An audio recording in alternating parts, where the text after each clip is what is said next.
Shalom, salam sejahtera, sahabat jalan yang lurus. Selamat berjumpa kembali di channel ini. Saya berharap dan selalu berdoa semoga sahabat semua tetap dalam keadaan baik, dalam keadaan sehat, dan pastinya tetap di dalam perlindungan Tuhan.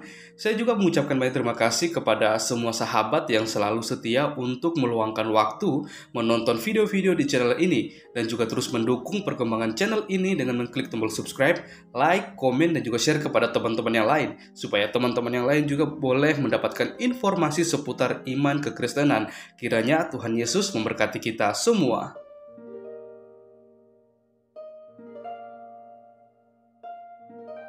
Saudaraku yang terkasih di dalam nama Tuhan Yesus, di kesempatan kali ini kita akan bersama-sama melihat bagaimana ada seorang pemuda yang sangat cerdas. Dia ini berani berhadapan dengan para polemikus dan di dalamnya juga ada Ustadz Tsuma.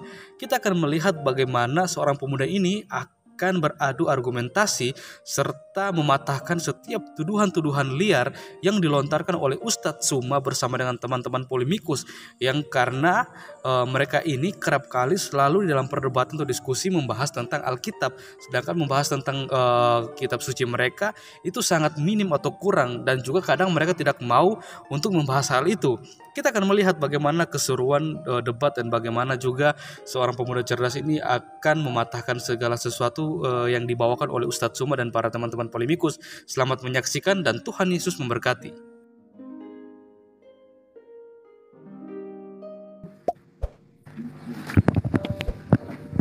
Halo Bung Zahri. Ya, halo. Oh, ini. Dari siapa, di mana? Ini Dari Muslim ini, Bro. Apa? Dari? Muslim dia, Muslim. Muslim sejati. Ya, Bro Zahri. Oke, silakan. Silakan Bung Zahri, mau ditanya apa? Di sini siap untuk menjelaskan. Oh iya. Ini kapan hari apa namanya? Oh, bisa itu ya, tanpa permintaan dinaikkan bisa ya, Bro Irben? Kalau diundang kau tanggapi aja, di. Oh iya, baru tahu itu. Ya ini begini. Oke, Ada saya turunkan Pak Sansan ya. Berapa ya? Pak Sansan, boleh saya turunkan Pak Sansan? Ya terserah Pak. Ini Kayaknya cuma mau udah naik. pause, Pak. Pak, cara pause gimana sih Pak?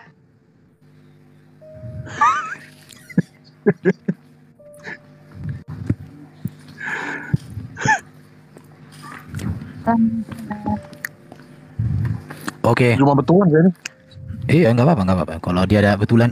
Halo, tes. Oke, Semangat aturannya. malam teman-teman. Oke, semangat malam. Semangat sekali tadi kalian ini, utamanya si Cak Lontong, bener-bener lontong. Oke. Real, bener-bener lontong.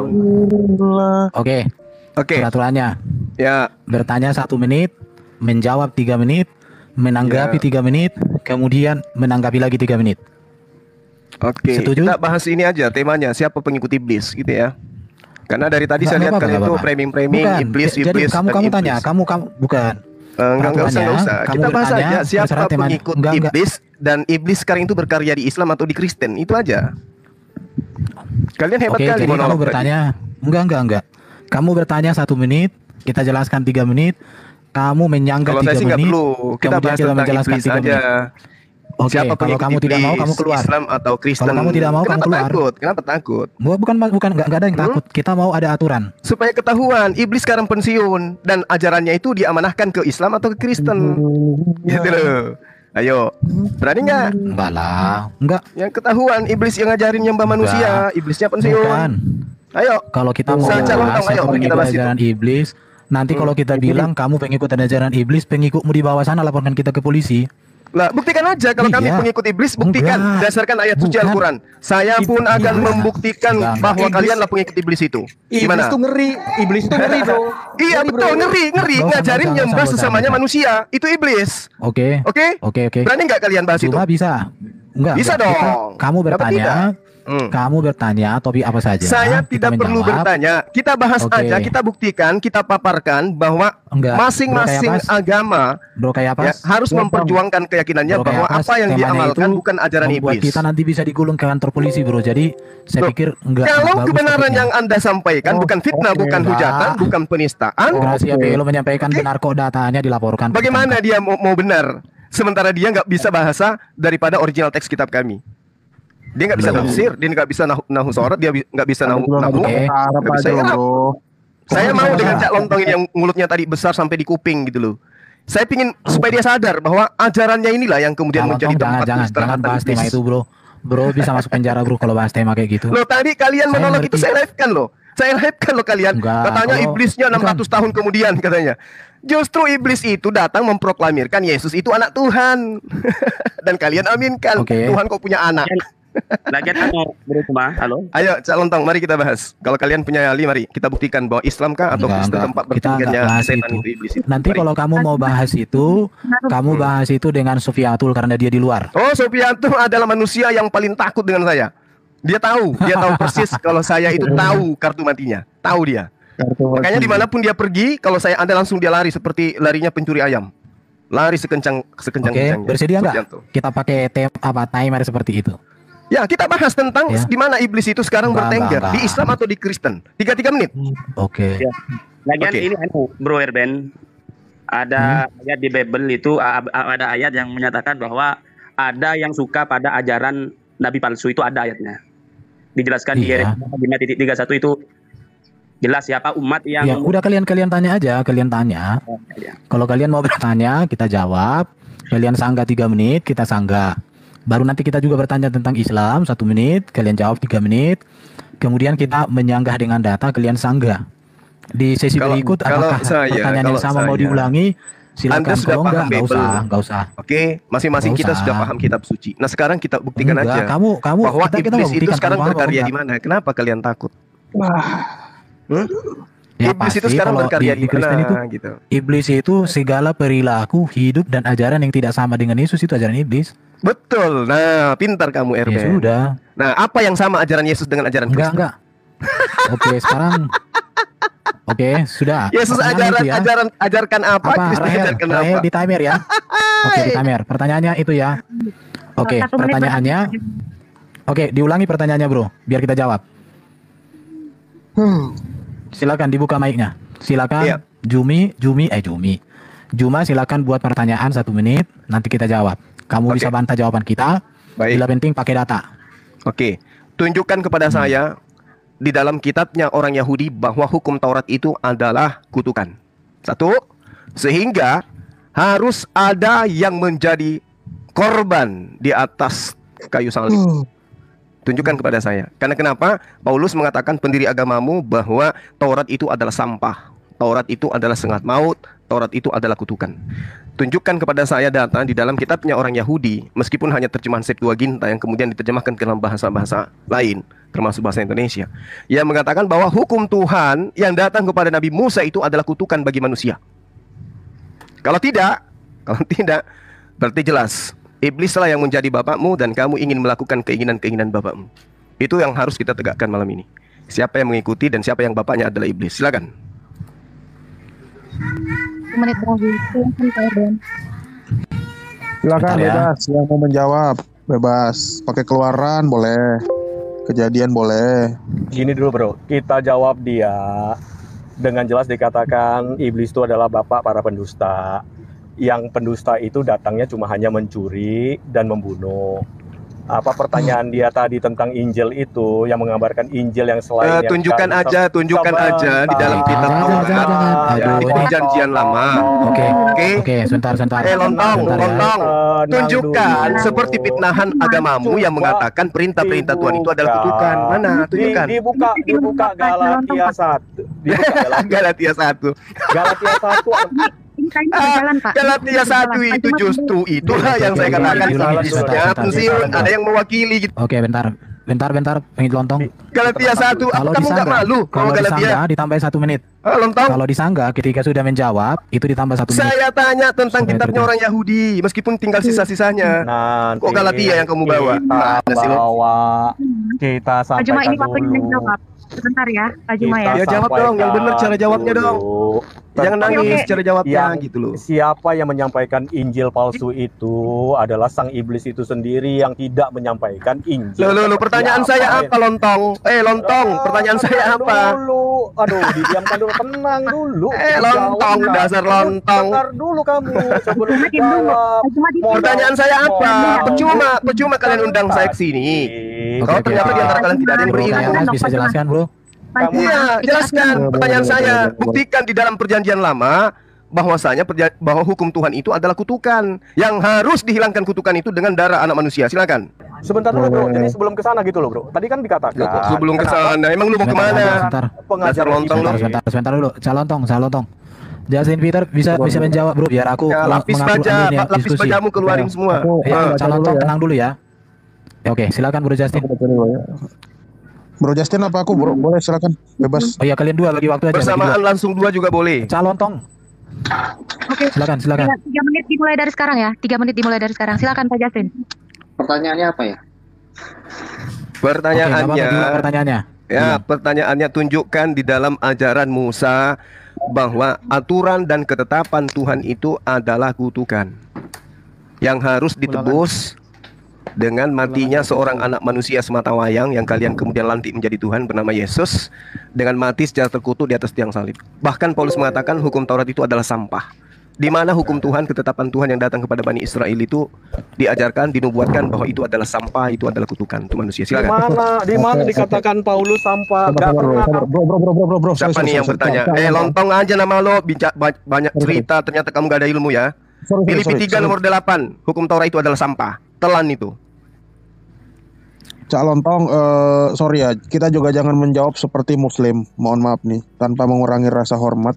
Ya, kalau jawab jangan seperti ayam, pakai ilmu. Ketika Anda ditanya, pakai ilmu jawabnya. Saya minta dalil, data. Silakan. Cuma, ya. Jadi jangan menjawab seperti Muslim. Di dalam hukum Taurat, di dalam Ulangan 21, ini teman-teman Muslim simak ya, bahwa di situ ada orang yang diceritakan Ulangan 21 ayat 22 sampai 23.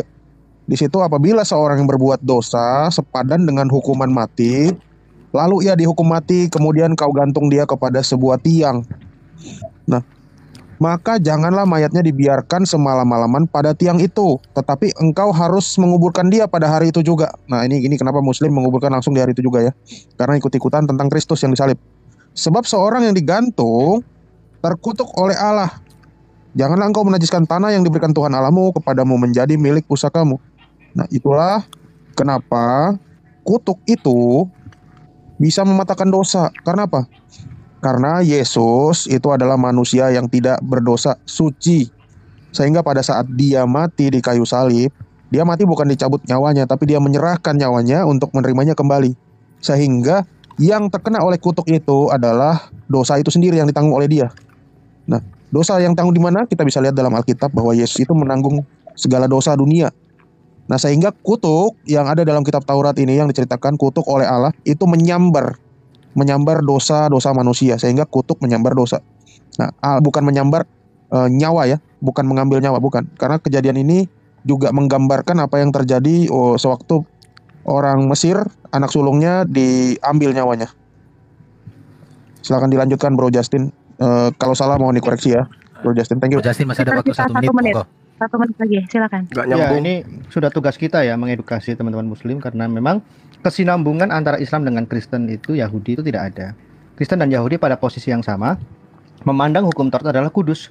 Roma 7 ayat 12, jadi hukum Taurat adalah kudus dan perintah itu juga adalah kudus, benar dan baik, itu perkataan Rasul Paulus. Kalau konteksnya di Filipi 3 ayat 8, ketika dia menganggap ketika dikatakan apa yang Paulus dulu kehidupan lamanya itu sampah, ini bicara tentang manusia lamanya, manusia barunya memperoleh kemerdekaan dari Kristus. Karena esensi dari hukum Taurat itu bukan menebus. Justru bangsa Israel keluar dari tanah perbudakan karena ditebus. Setelah itu baru diberikan hukum Taurat. Hukum Taurat itu justru untuk anak-anak sebesar rohani. Jadi kalau ada agama yang menggantungkan hidupnya kepada hukum, itu derita mereka. Itu artinya kerohanian mereka masih seperti anak-anak. Waktu habis, Bro. Bocah cilik, silakan. Oke. Silakan, Bro Juma 3 menit menanggapi. Iya, jadi tidak ada satupun di antara kalian yang bisa menjawab pertanyaan saya. Bang Erben, komennya dimatiin aja. Cara Tidak matikannya ada. gimana? Kenapa? Karena memang di dalam ajaran para nabi itu mengajarkan mereka kasih. Kasih itu ruang lingkupnya adalah mentaati perintah Tuhan. Di dalam kitabnya orang Yahudi, ulang 6, dengarlah hai orang Israel, Tuhan Theos, ya. Tuhan itu esa, kasihilah Tuhan dengan segenap hatimu dan dengan segenap jiwamu dan segenap kekuatanmu. Apa yang kuperintahkan kepadamu pada hari ini harus engkau perhatikan. Haruslah engkau mengajarkan berulang-ulang kepada anak-anakmu dan membicarakannya apabila engkau duduk di rumahmu, apabila engkau sedang dalam perjalanan, apabila engkau berbaring dan seterusnya. Ini penekanan Tuhan kepada Bani Israel. Tapi kemudian tiba-tiba muncul ada pengajaran yang mengatakan bahwasanya hukum Taurat itu, ketetapan Tuhan itu adalah kutuk. Ulangan 11 nomor 1, haruslah engkau mengasihi Tuhan Allahmu dan melakukan dengan setia kewajibanmu terhadap Dia, dengan senantiasa berpegang pada segala ketetapannya, peraturannya, dan perintahnya. Bahkan Yesus mengatakan, lebih mudah langit dan bumi ini lenyap daripada setitik dari hukum Taurat itu batal. Tapi ada kemudian ajaran yang muncul belakangan yang mengatakan dengan matinya anak Maria di atas tiang salib, maka dia membatalkan hukum Taurat dengan segala ketentuan yang ada di dalamnya. Nah, sekarang siapa yang senang nih ketika manusia meninggalkan hukum Tuhan? Siapa yang tepuk tangan? Siapa yang menjadi pengikutnya ketika orang sudah semua meninggalkan hukum Taurat? Sedangkan kalau Anda melihat satu perintah yang kemudian tidak dilakukan oleh Adam saja, itu membuat keturunannya semua mewarisi dosa. Itu menurut konsep kalian. Lah, kalian meninggalkan semua hukum Tuhan yang ada dalam hukum Taurat, dibatalkan, diganti katanya dengan perjanjian baru. Apa itu kasih? Padahal kasih yang diajarkan oleh Nabi Musa, Tuhan pada Nabi Musa untuk umatnya, mentaati, melakukan kewajiban mereka dengan melaksanakan dan berpegang pada ketetapan, peraturan, dan perintah Tuhan. Bukan malah membatalkan. Sekarang Anda membatalkan hukum Taurat itu, membatalkan ketetapan Tuhan itu. Siapa yang mau supaya ketetapan-ketetapan Tuhan itu ditinggalkan? Ya iblis. Iblis yang mau. Sekarang ketika Anda meninggalkan aturan-aturan Tuhan yang ada dalam hukum Taurat, membatalkan semuanya karena telah mengambil Yesus sebagai tameng di atas tiang salib, yang tepuk tangan siapa? Itu kan yang Anda bahas dari tadi. Oke, silakan. Waktunya habis. Silakan Bro Justin sama kayak pas tanggapi. Ya, kayak pas selesai dulu. Aku dikit ya bro ya. Silakan. Sangat disayangkan kenapa sobat-sobat muslim ini merasa lebih mengerti perjanjian lama ya. Karena mereka kan mengakui bahwa perjanjian lama itu buat orang Yahudi gitu dan udah dirubah-rubah. Jadi sekuat apapun dia sok tahu, tetap aja dia tidak berhubungan. Itu sama seperti mencampur adukan kitab Sutasoma kepada ajaran Islam. Menurut saya sih gitu. Jadi Anda tidak kompeten bro Zuma. Lanjut aja bro Justin. Kompeten ya, tapi ya memang masih pada tahap belajar ya. Jadi gitu bro kayak pas. Saya bukannya membela Bang Zuma ya, karena harus kita hargai. Suaranya bro, di Justin, bagusin suaranya. Oh ya, oke. Ini udah kedengeran? Iya sudah. Ya jadi oke ya. Oke, jadi gini. Pertama Zuma salah memahami ya, bahwa ketika dikatakan hukum Taurat itu sampah, tadi sudah saya bantah ya. Di Roma 7 ayat 12 hukum itu kudus karena semua yang berasal dari Allah itu kudus, tidak ada yang tidak. Ketika dikatakan di Matius 5 ayat 17, Yesus mengatakan, janganlah kamu menyangka bahwa aku datang untuk meniadakan hukum Taurat dan seterusnya atau meniadakannya. Kemudian di Efesus 2 ayat 15, Rasul Paulus menyatakan bahwa Yesus membatalkan hukum Taurat itu dengan tulisan di belakangnya di depannya sebab dengan matinya. Nah, jadi Anda tidak memahami konteks ini. Karena begini, di Roma 8 dikatakan hukum Taurat tidak bisa mati untuk kita. Yang bisa untuk mati di imamat, menyucikan dosa, berdamai dengan Allah adalah korban. Masalahnya kalian tidak paham apa itu teologi korban. Korban itu kalian pakai bagi-bagi sedekah. Zaman Adam sudah ada korban, mana ada tetangga di sana. Stok hewan melimpah. Ini kan harus dipertanyakan. Terus kemudian Anda juga mengatakan tadi apa lagi ya?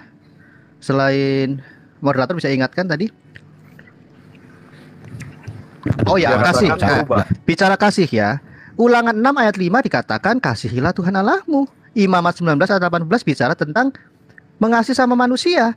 Justru yang Yesus lakukan adalah mengingatkan bangsa Israel tentang esensi. Esensi itu hakikat yang mendasari tentang kasih pada Allah dan kasih sama manusia. Tercermin juga di dalam 10 hukum Taurat itu yang tertulis dalam 2 loh batu. Kasih terhadap Tuhan sesama dan kasih terhadap manusia. Jadi Anda sekali lagi gagal memahami. Ini bukti bahwa Islam menurut saya kehilangan kesinambungan dengan kekristenan dan Yahudi. Kekristenan berakar dari Yahudi, berbeda dengan kalian. Kalian mengusung monoteisme, kami cuma garu-garu kepala. Buat kami monoteisme sudah final. Yesus, Musa, Rasul Yohanes, Paulus mengajarkan Allah yang esa. Tetapi di dalam iman Kristen bukan sekedar masalah Allah esa. Waktunya habis. Oke, sekarang 1 menit pertama Kristen bertanya sama Juma. Silakan, kayak apa yang bertanya atau Justin Peter, monggo. Saya nanya dulu dong, Bro. Saya nggak tertarik bertanya tentang Islam. Biarkan Bro Calon Tong, silakan. Aku nyimak dulu ya. Ya, saya mau nanya ke Juma. Di Al-Qur'an dengan jelas Allah mewahyukan bahwasanya tidak boleh berdusta. Itu perintah Allah dalam Al-Qur'an. Tetapi di dalam hadis dikatakan Nabi Muhammad mengatakan boleh berdusta atas 3 hal. Jadi yang mana nih yang mau diikuti? Perintah Allah yang di Quran atau perintah Nabi dalam hadis? Silakan. Nah, itu ditambahkan ya, nama Allah juga kan ada ya, kalau tidak salah ya, maha pendusta atau apa tuh, saya lupa. Silakan nanti dijelaskan juga, saya titip ya. Khairul Makirin. Oh iya. Itu. Silakan. Oke, silakan Bro Juma. Masih ada 3 menit waktu Anda. Enggak apa-apa. Oke, baik. Sudah cukup pertanyaannya. Ya. Jadi Al-Quran menerangkan seperti ini. Bismillahirrahmanirrahim. Innama yaftaril kadhiba ladina la yu'minuna bi ayatillah wa ulaika humul kazibun. Sesungguhnya yang mengada-adakan kebohongan hanyalah orang yang tidak beriman kepada ayat-ayat Allah dan mereka itulah pembohong. Makanya kami umat Islam itu dilarang mengucapkan Natal karena kami nggak boleh berbohong. Itu dasarnya ya. Kami nggak boleh berbohong ada Tuhan lahir tanggal 25 Desember. Haram hukumnya itu untuk berbohong seperti itu. Lalu kemudian ketika Anda membawa hadits, coba Anda uraikan kepada saya, hadits yang Anda maksud itu pembohong yang mana itu maksudnya? Pembohong seperti yang kalian lakukan, misalnya mengatakan Yesus itu adalah Tuhan, Maria melahirkan Tuhan pencipta langit dan bumi, atau pembohong yang seperti apa tuh? Dan Anda juga harus melihat original teksnya. Ketika Rasulullah Muhammad SAW itu dikatakan tidak disebut pembohong jika bertujuan untuk mendamaikan dia antara pihak yang berselisih, di mana ia berkata yang baik atau mengatakan yang baik demi mendamaikan yang berselisih. Itu tidak dikatakan sebagai pembohong. Itu memang ada haditsnya. Tapi ketika mendamaikan orang yang sedang berperangan, yang sedang bertengkar, yang kemudian ribut, di mana keributannya ini diindikasikan akan berujung kepada pertengkaran besar dan akan melibatkan banyak orang, melibatkan banyak massa, bahkan adanya perang-perangan antar satu golongan dan golongan lain, boleh melakukan sesuatu kebohongan. Dalam arti kata, Rasulullah menggariskan tidak disebut pembohong jika bertujuan untuk mendamaikan pihak yang berselisih, di mana pelaku berkata dengan perkataan yang baik.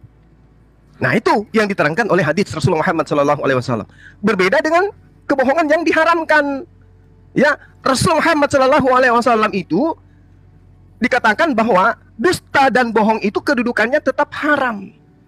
Contoh, ya, ketika Anda mengatakan aku tidak bisa menduakan istriku, padahal di belakang Anda setiap saat beli kondom, masuk ke tempat-tempat mesum, itu Anda bohong. Bohong seperti ini yang dilarang oleh Islam.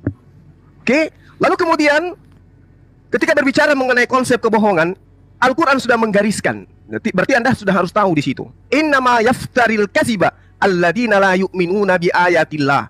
Sesungguhnya yang mengada-adakan kebohongan hanyalah orang yang tidak beriman kepada ayat-ayat Allah, dan mereka itulah pembohong. Tetapi ada konsep dalam Al-Quran untuk mendamaikan orang yang berselisih. Sehingga poin di dalam mendamaikan ini, ketika ada sesuatu yang dia anggap kebaikan. Oke, terima kasih. Oke, silakan ditanggapi. 3 menit. Yang tadi, maksudnya bagi Allah kan sudah jelas. Apapun alasannya, apakah itu untuk mendamaikan dan sebagainya, tidak dituliskan di dalam Quran. Tetapi perintah Allah itu tegas dan jelas. Tidak boleh berdusta. Atau tidak boleh berbohong. Apapun alasannya, mau alasan yang demi kebaikan, alasan demi apa, kebaikan dan sebagainya, tidak ada, tegas di situ perintahnya. Cuma pertanyaannya di hadis, Nabi berkata boleh, yang seperti disampaikan si Zuma tadi, boleh, Nabi boleh berdusta atas 3 hal itu, demi kebaikan, demi itu. Jadi sekarang pertanyaannya yang mana yang mau diikuti, ketegasan Allah yang tidak boleh berdusta itu, atau pesan Nabi yang boleh berdusta, tetapi atas 3 hal itu tadi loh, yang punya alasan. Jadi satu dari Allah mengatakan tidak boleh berdusta, tetapi Nabi mengatakan boleh berdusta atas alasan. Ada alasan nih. Alasan begini, bla bla bla bla, alasan begini, bla bla bla, alasan begitu. Jadi yang mana yang mau diikuti? Allah yang menjelaskan tidak boleh berdusta sama sekali tanpa alasan apapun, atau Nabi yang katakan boleh berdusta atas ada alasan? Yang mana satu? Oke, silakan ditambahkan. Iya ya, saya nggak hobi pakai hadis lah. Silakan nanti Bang Suma jelaskan. Surah 8, surah Al-Anfal ayat 30 dikatakan, dan dalam kurung ingatlah ketika orang-orang kafir dalam kurung Quraisy memikirkan tipu daya terhadapmu dalam kurung Muhammad untuk menangkap dan memenjarakanmu untuk atau membunuhmu atau mengusirmu. Mereka membuat tipu daya dan Allah menggagalkan tipu daya itu. Allah adalah sebaik-baiknya pembalas tipu daya. Kemudian di surah Ali Imran ayat 54 juga senada ya. Jadi tadi dikatakan Allah sebaik-baiknya pembalas tipu daya. Di surah Ali Imran ayat 54 saya bacakan, dan mereka dalam kurung orang-orang kafir membuat tipu daya, maka Allah pun membalas tipu daya, dan Allah sebaik-baiknya pembalas tipu daya. Khairul al-makirin, bahwa Allah itu pembalas tipu daya. Jadi Anda belum menjelaskan, malah Anda khotbah ngalor ngidul, nggak jelas menurut saya. Bingung saya. Silakan. Mengapa Allah itu Masih pembalas ada tipu daya? 30 detik. Ya kalau di Alkitab yang suka menipu itu iblis laknatullah. Iblis, setan laknatullah itu tipu daya, makanya digambarkan dengan lidahnya bercabang gitu. Jadi kita tidak boleh menjadi iblis. Tidak mungkin Tuhan itu mempunyai sifat iblis. Jangan-jangan iblis itu yang menipu kalian. Nah, ya saya nggak mau melanjutkan, nanti saya kena surat peringatan. Makasih iblis. Silakan. Silakan Pak Juma. Silakan Bro Juma menjelaskan bagaimana itu pertanyaan teman-teman tadi. Monggo.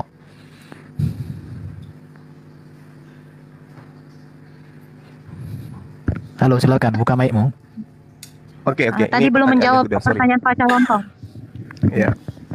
Pertanyaannya tadi itu saya sudah jawab, cuman karena tidak ada perangkat di kepala untuk memahami apa yang saya pahamkan tadi.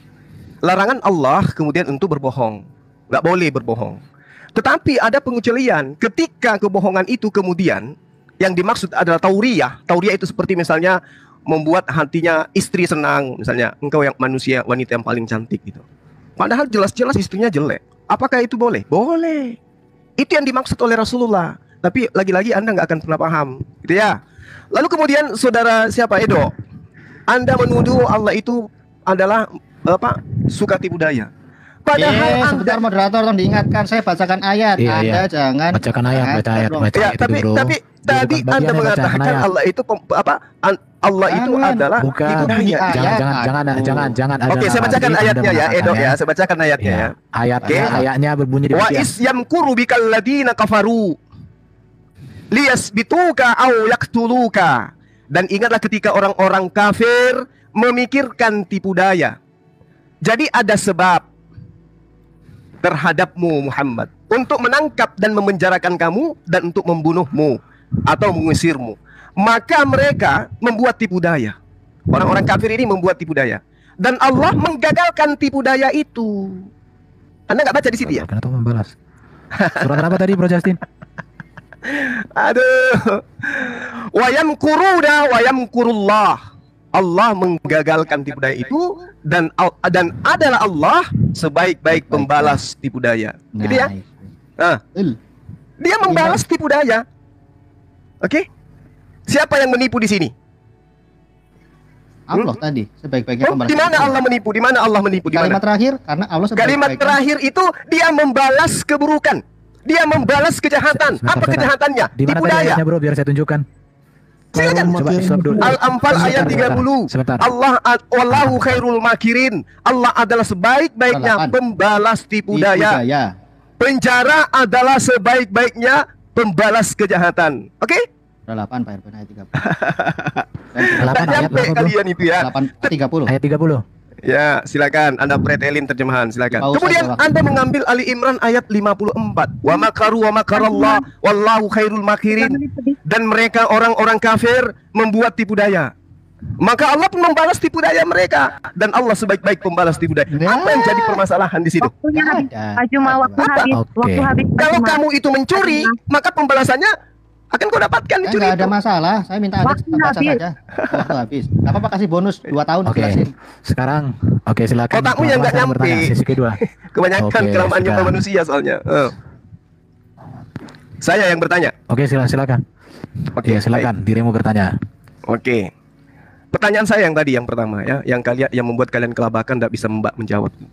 Si Justin mengatakan Kristen adalah akarnya dari Yahudi. Betul. Sekarang jawab saya. Di dalam Matius 23 nomor 15, di situ konon Yesus mengatakan celakalah ahli Taurat. Ahli kitab. orang Farisi, mereka menjelajahi daratan, menyeberangi lautan, menobatkan orang Romawi, orang Yunani masuk ke dalam agama mereka menjadi orang neraka. Dan dua kali lebih jahat. Dua kali lebih jahat daripada ahli kitab. Agama mana yang berakar dari ahli kitab? Jawab, silakan. Apaan sih? Ini mah gampang. Nangis. Saya jawab. Enggak. Nangis. Oke. Pertama, sebentar, kamu nanti nangis dari bawah mencret, bro. Begini. Pertama ya, di Quranmu itu tidak ada satupun kata Masihiyin atau Masihiyun. Tidak ada kata Kristen, ya ada Nasrani. Itu dari mana? Saya jawab, saya tanya kamu apa? Nggak usah Matius dulu, ntar 23 dulu. nomor 15. Kitab, Oke, ahli oke, kitab. tenang dong, ahli terjemah, ahli terjemah. Saya tanya apa? Pertanyaan. Matius 3 apa? Sudah, silakan. Waktunya dijalankan, Bro Justin, silakan menjawab. Matius berapa tadi? Matius 3 berapa tadi? Di stop dulu waktunya. Matius berapa tadi pertanyaannya?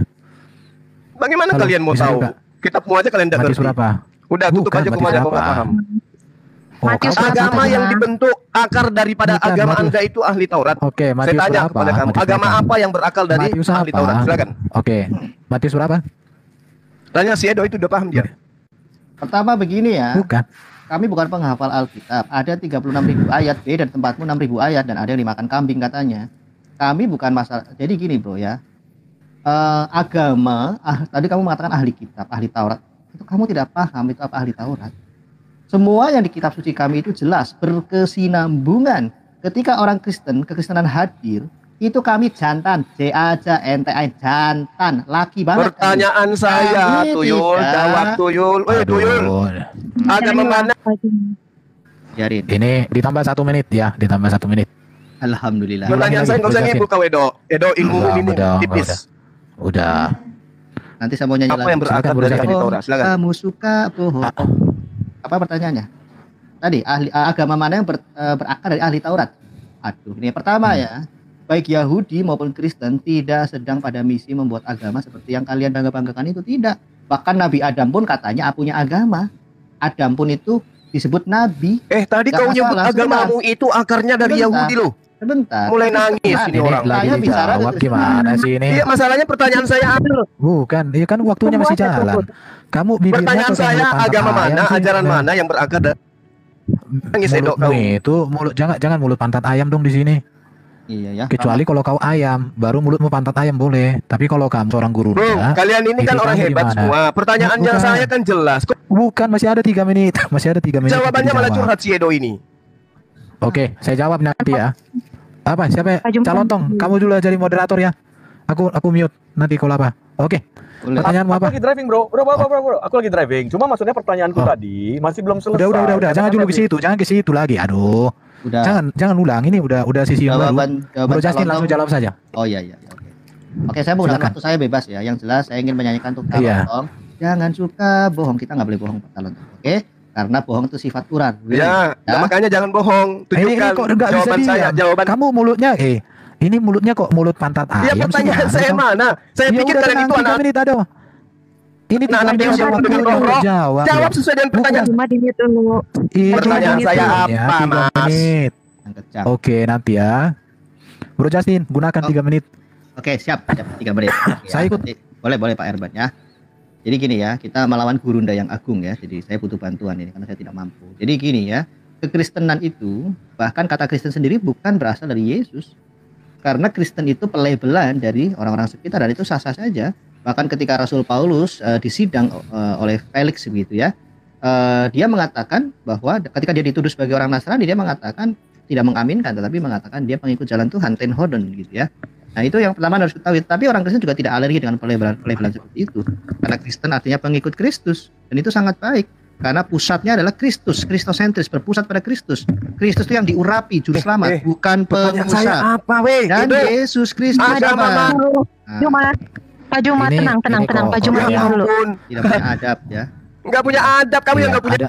Pertanyaan saya Ada, apa kok- kok kok kamu kayak- keluar-keluar ke sana kemari? Ini. Kan hak saya. Oke, diulangi Nona, diulangi 3 menit, diulangi 3 menit.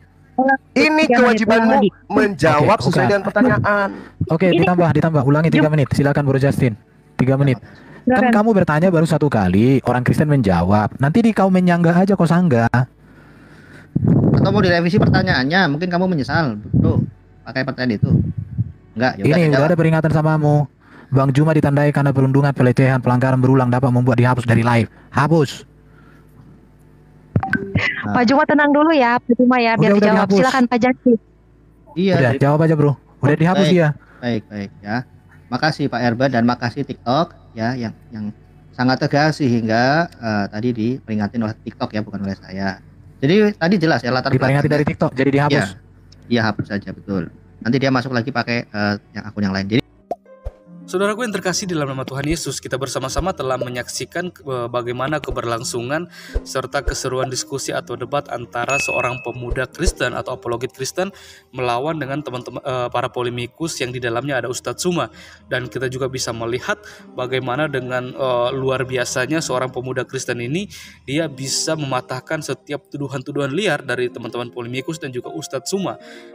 Kita bisa melihat juga ya, bagaimana teman-teman polemikus ini dan juga Ustadz Suma, mereka ini sangat berkoar-koar membahas tentang Alkitab atau isi Alkitab yang notabene mereka sendiri tidak mengerti dan memahami tentang Alkitab itu sendiri atau isi Alkitab atau firman Tuhan itu sendiri. Karena apa ya? Karena tujuan mereka mempelajari, tujuan mereka membaca Alkitab bukan untuk mencari kebenaran, bukan untuk mentafsirkan, mencari tahu arti, maksud dan tujuan penulisan. Malahan mereka gunakan ayat-ayat Alkitab yang mereka comot itu untuk menyerang iman kekristenan seperti itu. Dan kita melihat ketika mereka membahas tentang Rasul Paulus ya, dari situ aja kita bisa melihat bahwa mereka sangat tidak paham dan mengerti, bahkan tidak mengerti tentang seorang Rasul Paulus dan juga tentang pengajarannya. Padahal apa yang diajarkan oleh Rasul Paulus itu sama sekali tidak bertentangan dengan apa yang ada di dalam kitab Taurat dan juga apa yang diajarkan oleh Yesus Kristus sendiri. Padahal apa yang diajarkan oleh Rasul Paulus itu semuanya itu mengenai tentang karya keselamatan yang telah disediakan oleh Allah melalui kematian Yesus Kristus di kayu salib. Yang hal inilah yang seharusnya diketahui oleh teman-teman para polemikus ya. Kalau kita melihat sejak kejatuhan manusia dalam dosa ya, manusia itu hubungan antara manusia dan Allah itu menjadi terpisah karena adanya dosa ketika mereka memakan buah yang dilarang oleh Allah untuk mereka makan. Akan tetapi karena kasihnya Allah mencari manusia serta bagaimana Allah juga menyembelih seekor binatang, kulit binatang itu dipakai untuk sebagai pakaian mereka dan darahnya itu sebagai kurban penghapus dosa. Dan hal itulah yang terus dilakukan oleh para nabi, di mana ketika mereka melakukan kesalahan, mereka melakukan dosa, mereka harus menyembelih kambing atau domba yang tidak bercacat untuk mereka persembahkan sebagai korban penghapus dosa seperti itu. Akan tetapi Allah terus berjanji kepada para nabi bahwa suatu saat nanti akan ada pengganti, di mana manusia tidak akan lagi mengorbankan seekor binatang, tapi akan ada pengganti dari semuanya itu, yang dimana dia merupakan suatu korban yang akhir, korban yang paling sempurna, yang dimana korban paling sempurna itu yang akan menghapus setiap dosa-dosa manusia, memperbaiki hubungan antara Allah dengan manusia ketika kita percaya kepadanya. Dan hal itu juga kalau kita membaca di dalam Kejadian, bagaimana perjalanan seorang Abraham ketika Allah menguji imannya, di satu momen di situ ada yang memberkati saya juga, di mana dikatakan bahwa ketika Ishak mengatakan kepada ayahnya bahwa segala sesuatu perlengkapan untuk mempersembahkan kurban ini sudah ada, tapi di mana kurban? Di situ Abraham mengatakan bahwa Allah lah yang akan menyediakan. Ya, kata menyediakan ini relevan dengan bagaimana ketika kurban akhir itu ada, di mana ketika Allah mengutus anaknya yang tunggal yaitu Yesus Kristus untuk datang ke dunia sebagai korban yang terakhir, korban yang kudus, yang mulia, yang di mana manusia lagi tidak perlu mengorbankan seekor binatang untuk menyelesaikan dosa seperti itu. Hal inilah yang sebenarnya harus dipahami oleh teman-teman para polemikus, tapi mereka hanya memahami bahwa ya nggak mungkin Yesus itulah Tuhan ya. Kalau Yesus itu Tuhan, masa dia bisa dia bisa makan minum seperti itu ya, dia memiliki rasa ngantuk. Ya emang salah.